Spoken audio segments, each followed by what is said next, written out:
that is comfortable in her own skin. You are changing the life of one young woman forever. Almost anybody that's in this group can go on to become Miss Universe. I do believe it is someone's destiny, and you together and collectively with your opinions and your votes are going to come together to actually let a young woman fulfill her destiny. The person that you pick will be the face of our brand. And the job over the next few days will be to help us pick that top 16 that will become the face of our brand. Again, authenticity. When a Miss Universe walks into the room, she has that intangible, compelling aura. And when she speaks to you, she holds your attention. She is a woman that has opinions. She is a woman that is comfortable in her skin. She is articulate. Ito na mga karagrab, narinig na natin yung mensahe ni Madam Paula Sugar tungkol doon sa pagpili nila ng naging next Miss Universe. Excited ako mga karagrab, di ba? Sa laban na to ngayon, dami talagang magagaling at abangan na lang natin kung sino yung magustuhan nila. Sana maging fair ang laban, di ba? At makoronahan yung deserve talaga na kandidata. At ito pa yung mga latest chismis. So, magmaritis si Kuragan. Yan ang tiwaso na akong giyabhag. Magmaritis at kasi may nabasa ako ng mga pachika, mga pachismis, mga issue, mga karag-karag tungkol sa mga kandidata sa Miss Universe 70th edition. Atake mga maritis. Kung hindi ka pa nakapag-subscribe sa channel ko, mag-subscribe ka na para magkasundo talaga tayo sa pagiging chismosa in a good way. So, wala naman pinapangalanan na mga pangalan ng mga kandidata sa mga pachismis na nabasa ko. So, depende na yan sa atin kung maniniwala tayo or hindi. At ito ay mga chismis lang, walang katotohanan, wala tayong puwerba. Ito ay mga kaikikan lang sa mundo ng beauty pageant. At nasa sa atin na yan kung seryosohin natin or hindi. Unang chismis mga kargarang. Chismis na may isang national director na maldita. Dahil may isa daw kandidata na may amoy putok talaga. So, naiirita talaga daw ang national director na to pag makalapit sa kandidatang to na may putok. So, maldita daw talaga ang national director na to at mahilig mamuna sa mga face lock na mga kandidata. Hindi ko alam kung sino dahil wala naman ako nabasa kung sinong national director to. Nako, abangan na lang natin kung sinong national director na yan. Na may, na maldita, ganon, period. Uman ang pagkachismosan ni Kuragan. Next na mga pachismos mga karag is Beatrice Luigi Gomez.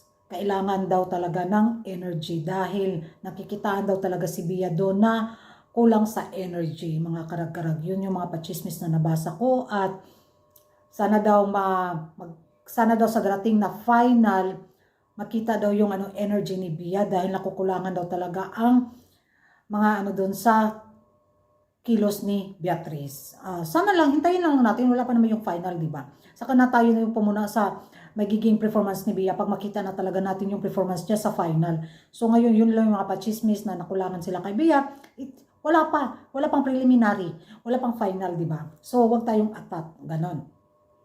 At isa pang chismis mga karag-karag.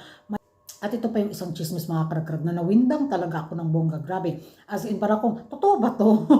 Or to, gawa-gawa lang or whatsoever. So, base nga sa nabasa ko sa mga pachismis sa social media mga karag-karag, may isa daw kandidata na may kagid sa bugan. Yung bugan sa Bisaya kasi sa Tagalog isingit siya. Kagid, hindi ko alam kung anong Tagalog sa kagid. So, yun lang yung nababasa ko na may isang kandidata na hindi daw malinis yung singit. At ito lang yun ha. Mahirap kasi pintasan yung isang tao na hindi naman natin nakikita, di ba? Ito ay pachismis lang. At mapalad yung may malilinis at maputing singit. Kasi hindi naman lahat ng tao nabibiyaan talaga ng makinis at maputing singit mga karag-karag. Isa na ako doon na hindi sa binibiyaan. Kaya wag nating pagtawanan yung mga taong hindi maganda yung singit, di ba? Kasi hindi naman lahat na tao na may magandang kutis, may magandang balat, di ba?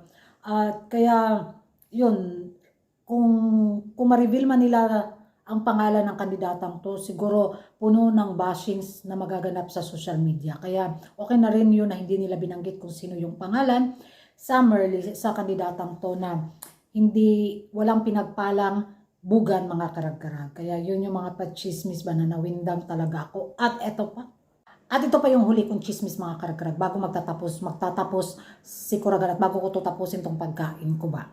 So last na chika na nabasa ko is dapat daw bantayan si Brazil, USA at Colombia dahil baka ito daw tatlong to ang isa sa makasungkit sa corona ng Miss Universe dahil malakas daw talaga ang tatlong kandidatang to. So para sa akin hindi siya talaga masasabi kong chismis kasi may puwerba naman tayo na ang lalakas talaga ni USA, Brazil at Colombia sa taon na to. At kahit sino sa kanila manalo, deserve nila kung mag-perform sila ng bongga sa Miss Universe stage. So yun yung medyo pabor ako sa chismis na yun, na malakas talaga sila na kandidata. Pero yung mga ibang mga pachika, hindi ako naniniwala. Ewan ko sa inyo mga karag-karag, yan ay chismis lang, dagdag panlasa sa ating pag-aantay sa laban ni Beatrice Luigi Gomez sa Miss Universe at sa mga ibang kandidata ngayong 7th edition ng Miss Universe. At ito na nga mga karag-karag, kailangan ko na tapusin yung pagkain ko.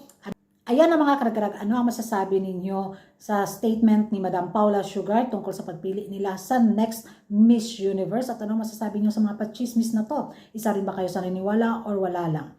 Eme-eme lang. Ganon. At ano ang masasabi niyo mga karag-karag na mayroong talagang nakulangan sa energy ni Beatrice Luigi Gomez?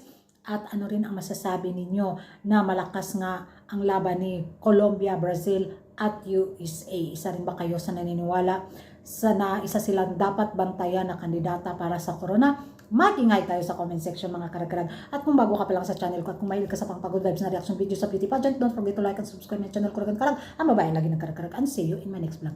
Bye bye. Tuwas na kong kaon.